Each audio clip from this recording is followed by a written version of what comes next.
So let's talk about the resume. What is a resume? Why do we have a resume?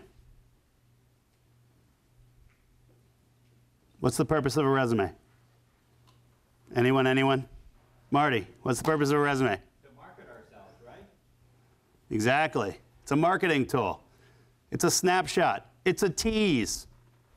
We don't want to give them everything that we've ever done. So we want to give them a look at your experience, your leadership, things you've done in college, so that they can make an informed decision to take you to the next step. It is to obtain an interview. It is not the all and end all of the job search. Okay? Some people think that resume is going to get them a job. It is not. Okay?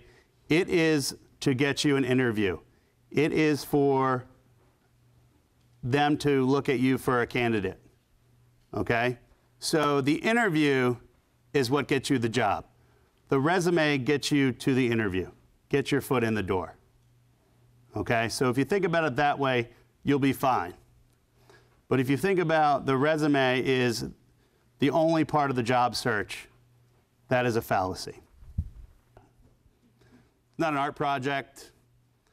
In this country, we don't put our picture on a resume. How many Eurotech folks in here? All right. So they're going to learn that in Europe, you need a picture on your resume. Here in the United States, no picture, no flowers, no funky fonts. You want it easily read.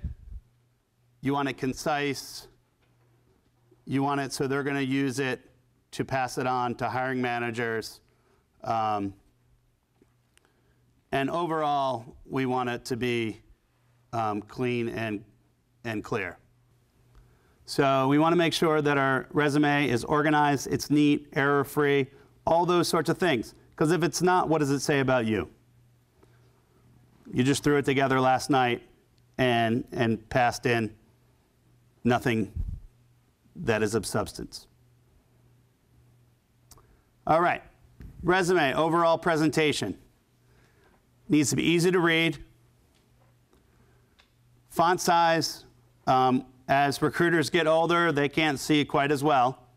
So we need to keep the font size to say a 10.5, 10 minimum, so it's easily read. Make sure everything lines up, tabs and spaces. Please do not use a resume wizard. They actually limit you on how much you can get on a one-page resume, because at this stage you need a one-page resume. So please do not use a resume wizard. Make sure you have a balance of ink. So one thing you can remove out of a resume is the us, sometimes as, and it still reads perfectly fine, because the recruiters are actually going to skip over those words anyway when they're looking at your resume. Scan it, so you can actually tighten it up a little bit. Consistency is also very important, okay? So consistency of font, don't use too many fonts. Don't use crazy bullets. Also avoid italics. Italics does not scan well.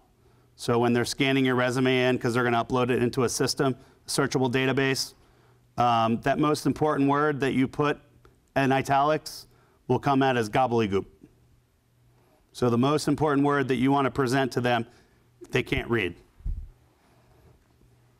Needs to be relevant and concise, your resume. Highlight, of course, your strengths. If you've done the same thing in multiple jobs, avoid repetition.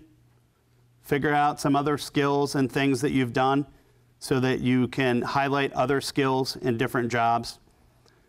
If you can quantify, please do so. So if you've worked with 65 young adults during the summer, it's much different than if you worked with 4 young adults during the summer.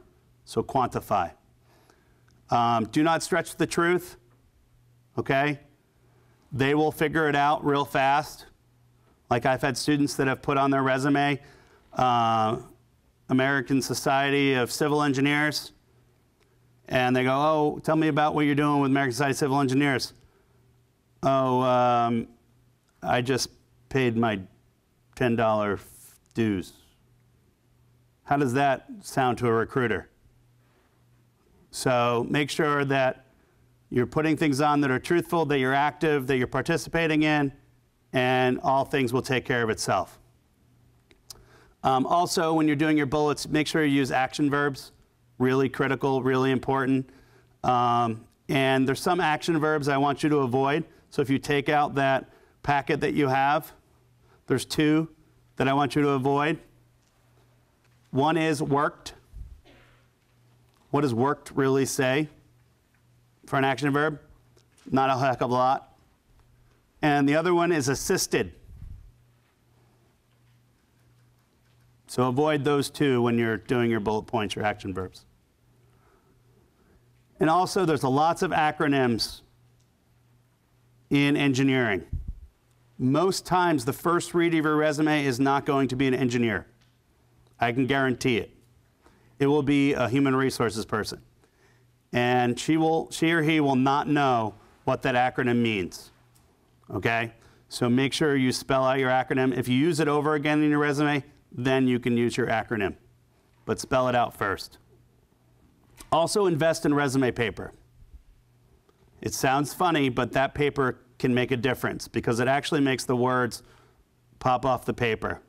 And it also gives them a little bit more substance. So when they're looking at it, it doesn't fall over. A resume is really never done. It is always in progress. As your life unfolds, as you get more experience, your resume will develop. First off, let's get a draft together if you don't have one already. And if you do have a draft together already, you want to get some folks to look at it. People that you respect. People that you think will give you good feedback. Now, everybody has different feedback. Everybody likes different things on resumes. Same thing within your writing in your classroom. There's times where you think you're doing great, and a faculty member says, you know, this isn't quite what I'm looking for, but in the other class that you're in, that's exactly what I was looking for. So take the feedback, use it as you want to, and upgrade your resume.